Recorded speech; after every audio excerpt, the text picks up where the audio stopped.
Welcome back to the Groundless Ground podcast, the leading edge of integrative mental health. I'm your host, Lisa Dale Miller. You can subscribe to, download, and review the Groundless Ground on iTunes, Google Play, YouTube, Stitcher, TuneIn, and of course, find out more at groundlessground.com. I'm ready to go. How about you? Paula Scatoloni is a somatic psychotherapist and certified eating disorders specialist in Chapel Hill, North Carolina.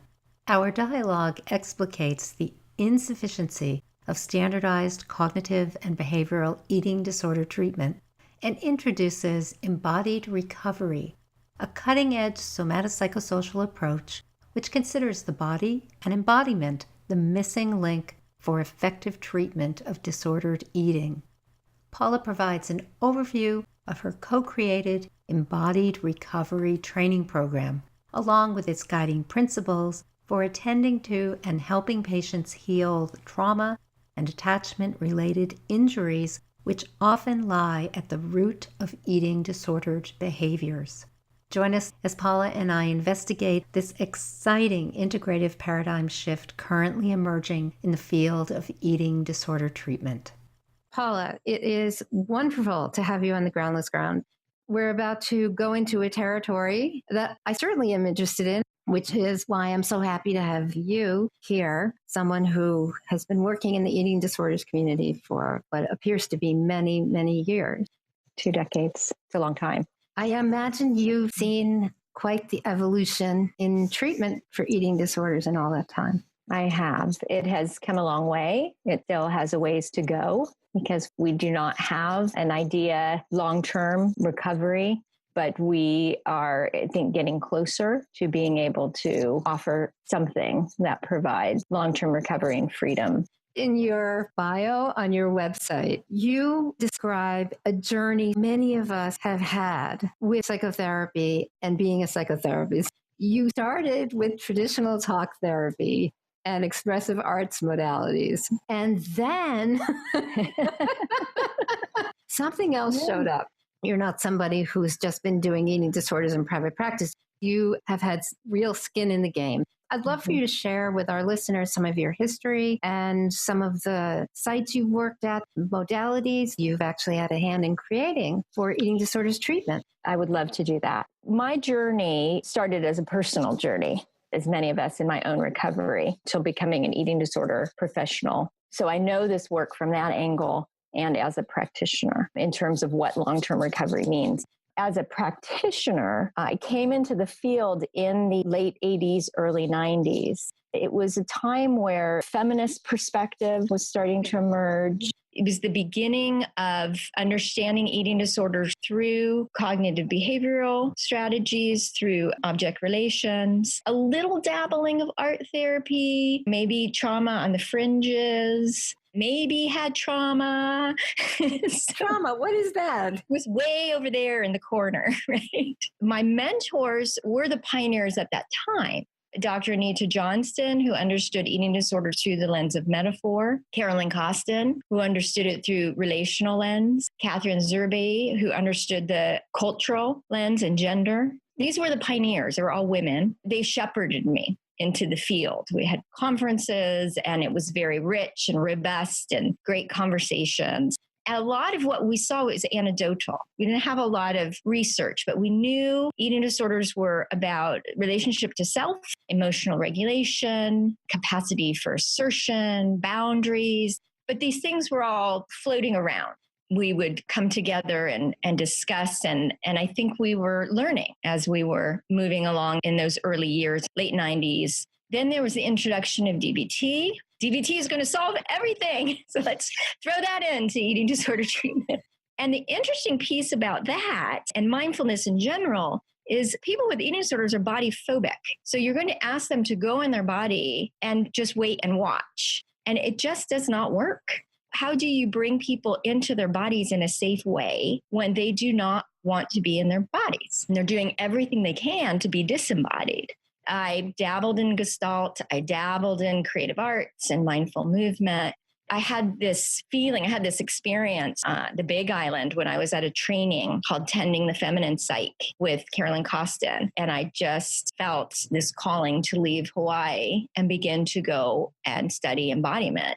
I spent some time in Portland, Oregon, and hung out with dance movement therapists for a while, and then ended up securing a job at Duke University, where I facilitated a multidisciplinary team of eating disorder professionals and offered a movement-based class for Duke students to deepen their experience in their bodies. And then I also taught the mindful movement class at a treatment center. And the movement did provide an entry point into the body that seemed easier than talk therapy. And it was while I was at Duke that I stumbled upon somatic experiencing. The people who knew me said, Paula, you need to go do this. It's coming to North Carolina. From the moment I walked into the somatic experiencing training, I knew I could see that the nervous system was the hub. It's the hub. And then I could see the attachment system and the nervous system piece. Absolutely, because all that attachment trauma just overactivates and creates the defensive structures in the nervous system to survive. Exactly. And that's the paradox with eating disorder treatment. The body has not been included in treatment. So eating disorder treatment has been primarily cognitive and behavioral. How weird that is for someone with an eating disorder. All they're doing is getting a kick out of controlling their behavior. Mm-hmm. So a behavioral approach is kind of feeding the addict. And is a red herring because it takes you away from what the real issue is. So somatic experiencing was the beginning. It provided me with an understanding of regulation and a language to talk about that. It provides me with opportunities that I can offer to my clients about how to safely come into contact with the body. And one of the most important pieces, I call it building the body container. Clients with eating disorders don't actually have a body container. And so you're really winding it back to the beginning. How do you build a somatic sense of self that's not there? It's beyond a trauma processing model. It's offered many, many avenues for intervention for me. I entered this somatic experiencing training, and about 4 years into the training, I had already started teaching aspects of SE to professionals. I met a sensory motor psychotherapist at the treatment center, Rachel Lewis-Marlow, who's my business partner now. And she was also seeing results that were very different than what we had seen when we were applying other modalities. And so we began to have discussions, evolved the embodied recovery model. Which is a training that the two of you have put together, and you're offering that now. We are. I had studied Diane Poole-Heller and some of the professionals of the SE community that offer attachment-based training. Rachel had studied Pat Ogden's model of working with attachment. And so we brought that together and began to flesh out the attachment piece and the difference between attachment trauma and attachment deficits. The beautiful piece about sensory motor and the Hakomi is the understanding of character strategies. What we found is those character strategies are illustrated in the eating disorder behaviors. So you can figure out the character strategy by the eating disorder behavior. You're sort of working both the defense system and the attachment system at the same time. The other model I haven't talked about that we utilize, so I'll backtrack a little. I understood the attachment piece. Mostly my mentoring was through Carolyn Costin and object relations. And when Alan Shore and Dan Siegel started talking more publicly about attachment and its connection to regulation, they opened a big box. And then Stephen Porges came in with polyvagal theory. Now we have 3 different researchers, can't forget Bruce Perry, who can show us about how attachment works with regulation and when that's not there. And it can be extreme in terms of trauma and neglect, and all the way to deficits and things that are missing that continue to influence our ability to reach out to relationship. Part of what we teach in our training is understanding the window of tolerance and attachment, how attachment is built and shaped from 0 to 3. what I believe happens with eating disorders is their window of tolerance is very small. Their tolerance for what? What we want to do with embodied recovery is change the lens from which we view eating disorders.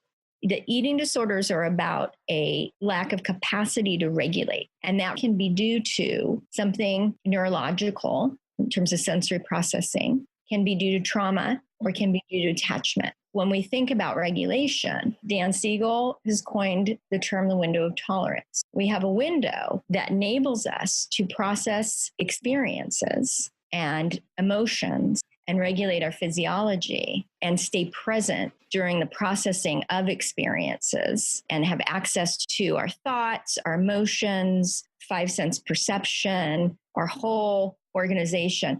When we're in this window, we can tolerate experiences successfully. When we have robust early life experiences with our caregiver, there's reciprocal co-regulation, reciprocal interactions happening with the caregiver. It helps to support the development of a robust window. When we don't have a robust window due to sensory processing, trauma, or attachment deficits, what that means is we have a tendency to go outside that window into states of hyperarousal, states of anxiety, panic, agitation, maybe looks like ADHD, maybe looks like OCD. States of hypoarousal are characterized by depression, lethargy, more dissociation from the body. So these two states occur outside of the window. Clients with eating disorders have a small window, either because of something that has happened pre or perinatal, maybe birth trauma. And then they also have experiences that occur that are traumatic that further pushes them out of the window. They really are stuck, not spending much time in this window where they're experiencing regulation. So what I'm hearing you say, eating disorders is just another manifestation of a coping strategy that an individual would develop in order to survive. Like any number of other coping strategies, they spend much of their time out of optimal arousal when they just don't have capacity in the nervous system to receive and process and respond to experience. Yes. The things that you've just described as sources of maladaptation, eating disorder, it's just one of the choices that an individual system might choose as a maladaptive strategy to survive. Exactly. It's a management strategy, but it's also an expression of the dysregulation. So is addiction, using a substance, any number of maladies that we work with. But excessive running can be an expression of flight response. Purging can be expression of truncated fight response. So the behaviors themselves can tell you what hasn't been processed. Mm-hmm. So the behaviors can tell you which character strategy occurs when there's an attachment deficit. The behavior themselves can tell us where that deficit is. Obviously, this makes so much sense to me. And the direction that you are going in has obviously been a big missing piece. Much of the affective neuroscience that you've beautifully explained, we could just as easily apply this to CBT intervention or apply it to a DBT intervention or apply it to a mindful eating. One of the things that I am thinking as you're speaking is sometimes having mastery over one's own body creates a feeling of safety and a container of safety, which may not have existed early on. This points to the attachment trauma. My mind is putting these two things together, and I am thinking to myself, I wonder if you have the experience at any point when you're working with people and offering them either sensory motor skills, having those relational interactions, and the somatic experience, whether you ever have the experience that the feeling of what's safety in the body comes away from the delusional idea of safety that eating disordered people have about what it means to have a body that's safe, into something more reflective of the optimal arousal window rather than these extremes. It can happen fairly quickly, particularly when we utilize a lot of tools that an OT might use with children. that directly intervene with proprioception, vestibular system, and the five senses, right? The tactile system, because there is a sensory integration piece. And so when we intervene at that level and the clients start to feel a sense of organization start to happen, it surprises them and it's fairly quick. And they say, well, why didn't someone share this with me before? I've been to 4 treatment centers and you're just putting a hot water bottle on my kidney and I'm getting regulated. I don't understand this, Paula. And of course, I'm doing that in the context of relationship. It's working on different levels. Bottom up is surprising when all people have received this top down. And it instills hope. I think about my 2 toughest cases right now who've been in 4 or 5 treatment centers. Unfortunately, they became institutionalized and identified as I am an eating disorder. To come and meet with me, who I don't ask about the food, I ask about the regulation. How are you doing today does not mean I want feedback of your food plan for the day. How are you doing means, how are you in the window of tolerance today? Were you out? Were you in? What did you do? They're quite surprised. And one client recently told me, by my 3rd visit, I started to wonder, when is she going to ask me about the food? And this is very different. And I'm so curious. And I'm going to keep coming back. She is someone who is purging 20 times a day. And we're now going on 2 months of no symptoms. Have you asked her how it is for her to not be relating to her body in that way, as a vehicle for something rather than as a home? Because she must feel more at home now. She does. We just had a session where there was a lot of grief about what she's missed because she realizes she was so dissociated from her relationships and from life. And now she's coming back and connecting with people and realizing she wasn't there. It was so isolating and so painful. She still has a ways to go, but there is a home to come to. Well, this may be a strange question. I wonder whether or not when you think back to the treatment that you used to offer before you were doing the modalities and strategies you're using now, whether there's some grief for you. You think back to people and you wonder what it would have been like if I'd known these things, practiced these. I mean, honestly, we all have this, but I'm just curious. Yes. I do have sadness, particularly for my clients who had trauma, because I was doing the best I could with the relationship. And I actually did have one client from those past years contact me, and she is studying to be a psychotherapist now. And she sent an email and said, "Thank you for offering your attachment system. I know what you were doing now." I was providing something, but it certainly wasn't to the degree that she needed, with the trauma resolution. The interesting thing now that I sit with is, what do I do with all the 20 years of training and experience? I don't utilize any of that when people come to me for training and they come with their books and I've studied CBT and I'm ready. And I say, put all that down because you're not going to need that right now. This would be a supervisee. I don't do the food logs. I don't have them draw a picture of their body to talk about their body. I take them into their body to experience their body image. And it just looks very different.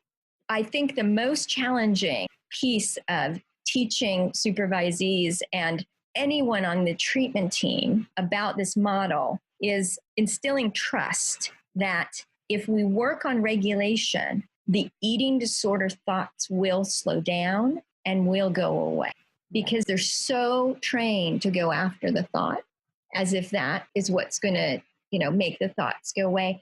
To instill trust that piece will calm down and disperse. That's the biggest challenge right now.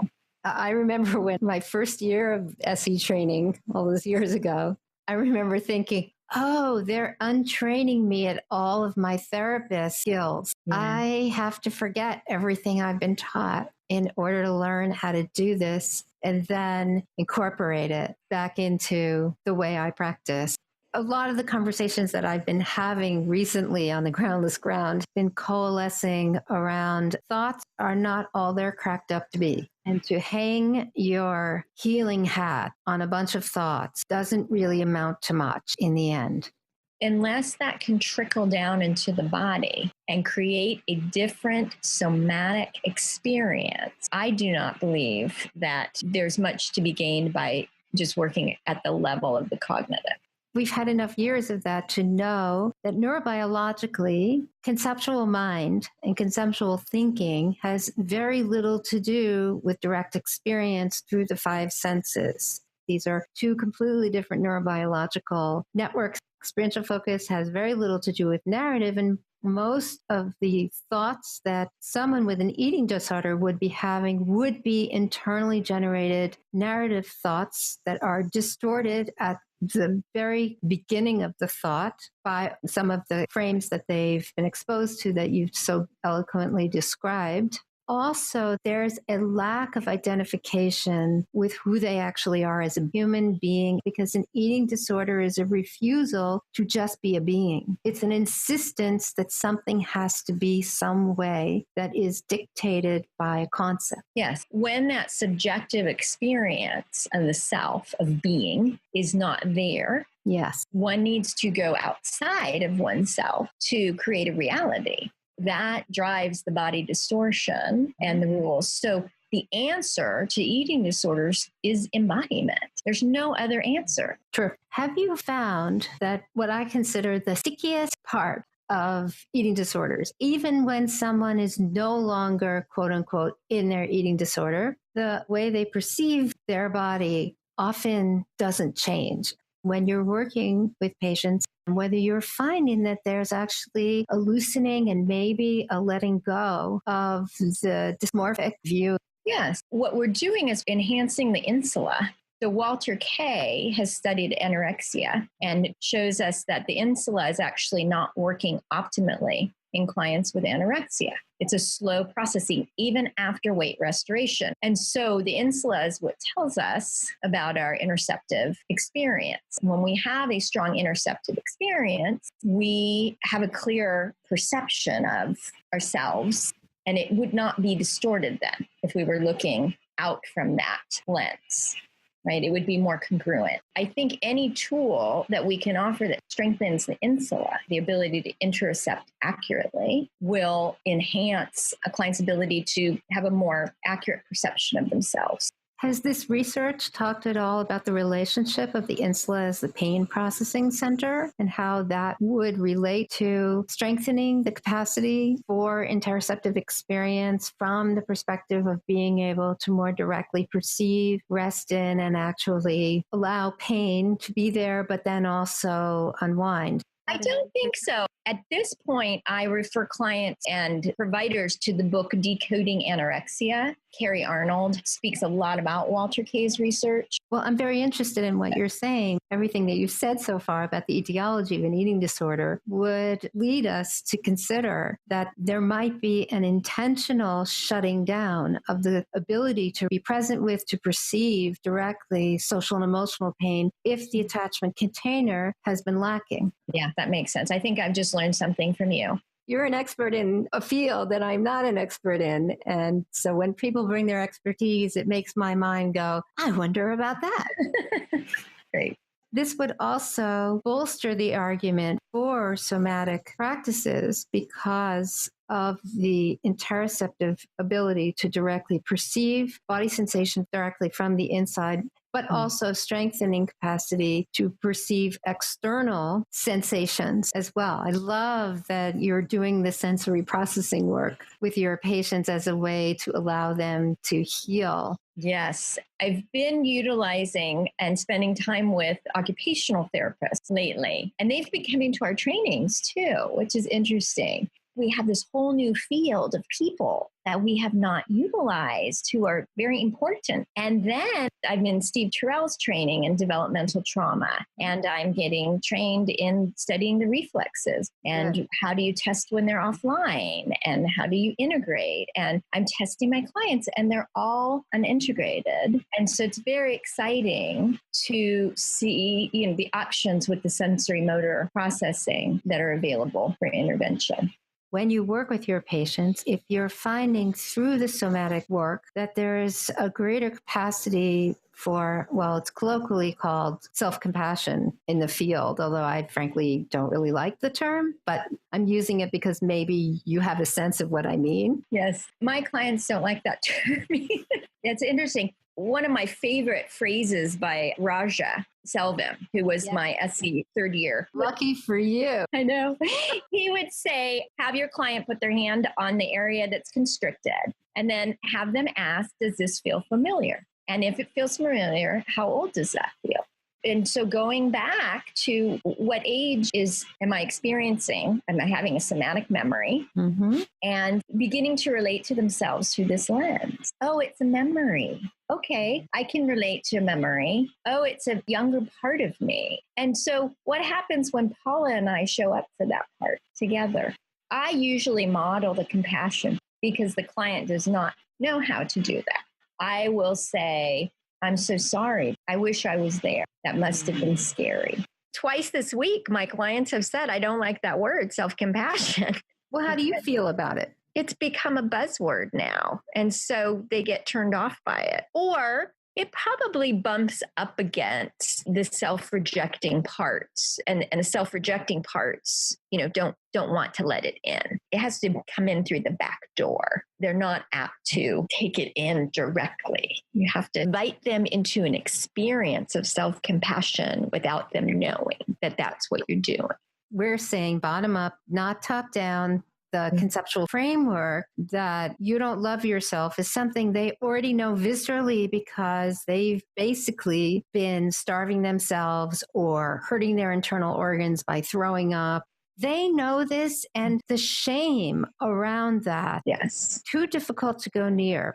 So if you bring another top-down structure, which tells you you're something, therefore you're not something else, rather than just building the bridge back to the innate relationship with this beautiful thing we call a body and how beautiful that natural relationship can be, that is innate compassion without a self. Well said. And that goes back to the first thing I was talking about with the field is trying to shift clients to have a different body image by talking about the body. You cannot shift body image by talking about it. You need a new experience in it. So you can shift concept about the body. What you cannot shift is experiential focus and interoceptive relationship with the body.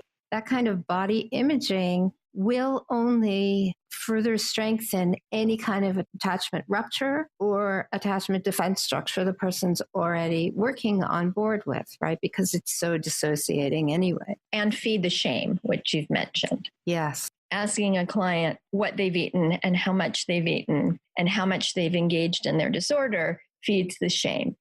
So people have a greater understanding from someone who clearly does this work so beautifully. You rightly mentioned very early on, the whole idea of mindfully dropping into the body can be the very last thing someone with an eating disorder wants to do, even thinks they could do, for all kinds of reasons. So I'd like you to talk about this from the lens of shame, having these beautiful techniques to invite your patients to have direct experience with the body. And yet I imagine when they have direct experience of the actual condition of their body, especially if they've been in an eating disorder for a very long time, they must come up against natural arising of shame and embarrassment, even disgust, our most strong emotion.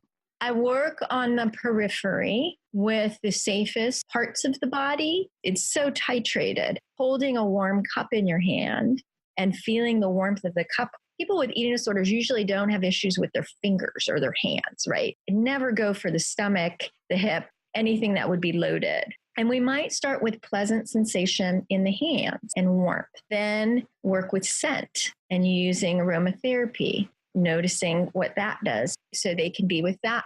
We may work with swaddling or weighted blankets to enhance the connection to the skin, to increase regulation and settle the nervous system.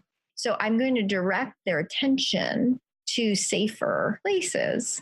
Something neutral. Yes, I would maybe work with the kidney, and they don't have a lot of thoughts about their kidney. It's just less loaded and has less of a narrative attached to it. We're talking about you doing some touch therapy work in the way that Kathy Kane teaches. Exactly. A hot water bottle in the kidney. I use a sensory pad for the feet. Mm-hmm. So for someone with a lot of body shame, it's very titrated, small moments of connection with safer part of the body, invoke or invite pleasure or comfort or less distress. Do you find they're resistant to the experience of pleasure at first? Their expectation would be that that doesn't exist. It would be a surprise when they identify something that could be pleasant. So it needs to be very slow and titrated and given to them in small doses. And then the next session, I might give a little more and a little more. Titration is very important. Very important. Can you say a little more about, in the context of eating disorders, why titration is so important for these individuals? Let me put it this way. People who develop eating disorders tend to have a sensitive disposition. I believe that that's reflective of early experiences that then leave them to be fairly intuitive, very open to stimulation and the environment. This is the paradox. People with eating disorders are dissociated from their bodies. People with eating disorders feel everything at the same time. They're dissociated from their bodies because they feel everything. Mm-hmm. How do we bring them into contact with their own body? But how do we also help them titrate their experience with the world? Sometimes the eating disorder is happening because they need a boundary because they experience everything. So the titration is about the relationship with themselves and bringing themselves into contact with their body, but also teaching them how to titrate the world that they're interacting with. Well, this is interesting. You just named all the models in DBT. DBT would say that these are the very things that have to be on board for emotion regulation. Yes. You've just come at it from a completely bottom-up, somatic-based frame. Thank you for saying that. I can see all of your amazing early training in many of these modalities. Your methodology is a beautiful integration of many truths about eating disorders. And yet it's almost as though you're on a very different train track. The stops are the same, but your train track is different. It's remarkable. When I hear you, I say to myself, this should be what every treatment center is doing. If they're doing anything other than this, they're wasting people's money. And yet it's so difficult to train people in how to do this. I agree. One of the things that sensory motor offers that I didn't get as much from SE is the way attachment supports regulation. Of course. So that, I think, is a piece that is way overlooked in eating disorder treatment centers. There are groups that say eating disorders are a brain disorder and has nothing to do with the attachment experience. Well, they do say that about depression. They say that about anxiety. Yeah. They say that about pretty much any mental health related disorder. We can't fault the eating disorders community for that. The piece about our training, I haven't talked a lot about body-mind centering, body-brain bridges work. There's movement patterns that support healthy attachment. The relational cycle that all infants go through is yield, push, reach, grasp, pull, back to yield. And so when those are truncated in the attachment system, that is when we start to see strategies develop in order to maintain the attachment. That's a beautiful, I think, contribution to our model that also has not been looked at. How do we assess if a client has truncated push or truncated reach? How does that show up in the eating disorder? And then how do we intervene at the sensory motor level? Did you learn this particular framework when you were doing the movement? That is actually Rachel's contribution to our training. Wonderful. She studied body-mind centering. When she was in sensory motor, she saw the layering of Bonnie Bainbridge's work with the attachment. And then she was working in the same eating disorder facility as a trauma therapist, but didn't have a background in eating disorders, but she's a body worker. And now I'm moving more towards the body work. So we're sort of now, we're going to end up in the middle together. But I do want to respect her contribution and the sensory motor contribution to our model. So there's whole treatment centers that are DBT focused for eating disorder. That's their focus. What happens is the therapists stand over the client when they're in hyperarousal or hypoarousal and say, which DBT skill do you need to use right now? Which of course they can't access because their prefrontal cortex is shut down. So then the client is frustrated, the therapist is frustrated. I think there's space for the DBT skills, but they need to understand about hyper and hypoarousal in the window of tolerance because your clients can't actually use these skills if they're in the window. Problem here is that in order to include that, DBT would have to admit that a behavioral framework doesn't work. We're not Pavlov's dog. Yeah. We're much more sophisticated, and we will come up with really great sophisticated methods to keep the prefrontal cortex offline because that's what we need in that moment, even if we're not aware of it. My experience with new patients who've been through DBT programs for any number of things, because they're very popular and they are helpful. And I'll ask them, well, what was your favorite DBT skill? What'd you like most about it? And mostly what I hear is, I don't know, I don't really remember much. How dissociated were they during much of that? I have a similar story. They liked the distraction skill. Yeah, of course. Well, isn't that useful? Keeps you out of the body. It's fantastic. Yes. Yeah, I can see this sheet in my mind.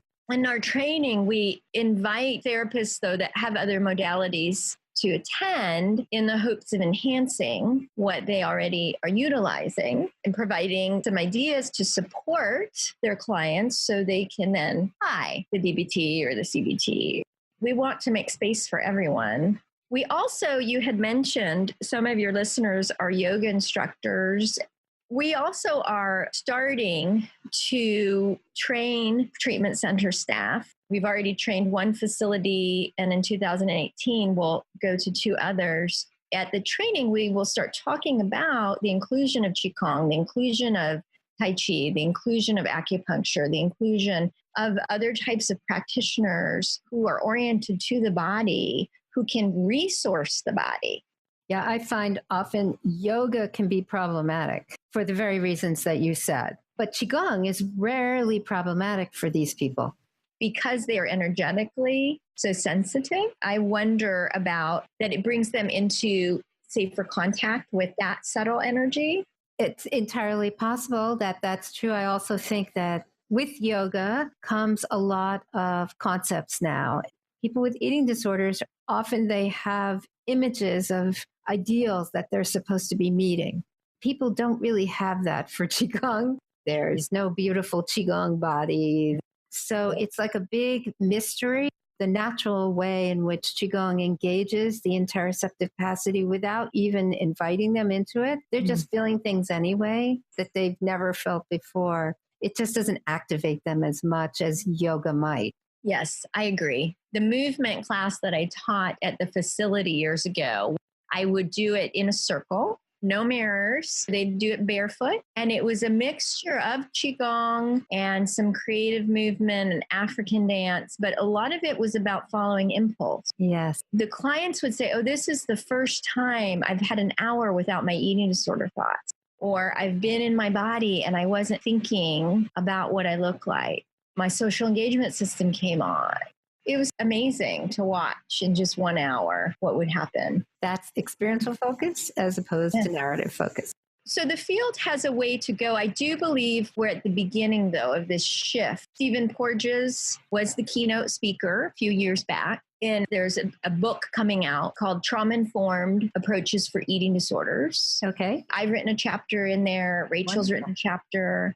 we're at the beginning of new frontiers with eating disorder treatment. As I said, this is the head of a wave that seems to be impacting many different things. Do you ever wonder what your treatment would have been like if you had this? Certainly. I think my journey has not ended because symptom reduction is not recovery. And I was symptom free for 30 years, but I still had an underlying anxiety that had been there before the eating disorder. And then I still had the relational piece. So it wasn't until I entered SE and then started the touch work that I began to work with those really early pieces that were the precursors. We need to redefine recovery to not simply be symptom reduction, to, see these other threads that define recovery. And recovery is about embodiment of attachment and embodiment in general. That would be a redefining of mental health as not just symptom reduction, but as innate well-being that is part of the natural experience from which they can meet any challenge. The other buzzword, resilience, a deep trust in the joy of embodiment, including when embodiment doesn't feel so good, when there's a lot of times when it doesn't feel so good. And that doesn't mean that it isn't still a joy to experience. It's never really like our mind is telling us it's going to be. It's always so much better than the story we have. I agree. Is there anything else you would like the listeners to either know about you or about the work you're doing? If you would like to just talk about whether or not your training is really only for people who work with eating disorders? What I've heard from participants is the same observation you came up with, which was, this is applicable to anyone. We tend to have professionals come who have any exposure to eating disorders, or maybe they're thinking about working with eating disorders. They don't need to have already been a seasoned therapist. It could be a dietitian, could be a medical provider, it could be a treatment center staff, it could be a yoga instructor, a family therapist. It's fairly broad because they are experiential. We don't go over 20, and we provide a very safe container. To learn this work, you actually have to embody it yourself. So that's unusual for a training, especially in eating disorder training. People are used to coming and sitting and getting information. We sit in a circle. We have an altar in the middle. People get to know each other quite well. They're taught in 3-day increments. You have a choice to come back for a second level of training. So the first module is 3 days. And if you feel called to this model, then you return for sequential 3-day modules. Well, one of the projects that has not come to fruition that I've worked on for 5 years, I have contacts and friends at Duke University. Yes. And trying to, Nancy Zucker, who studies interoception, has agreed to be the PI, but we need funding and a PhD student. I'm putting that out to the universe. Well, this is a good place to put it out to the universe. So if people want to find you, how do they do that? Where do they go? We have a website, embodiedrecovery.org. I also will be presenting a webinar on SETI in November. SETI is the organization that delivers the SE trainings. And when you are a member, you get these wonderful webinars. And you're going to be doing one of those in November. Well, I hope all the SE professionals will be signing up. Well, this has been fantastic. I really appreciate you taking the time to share what you and Rachel are doing. Thank you. We are very excited, and I appreciate your support and interest in this population.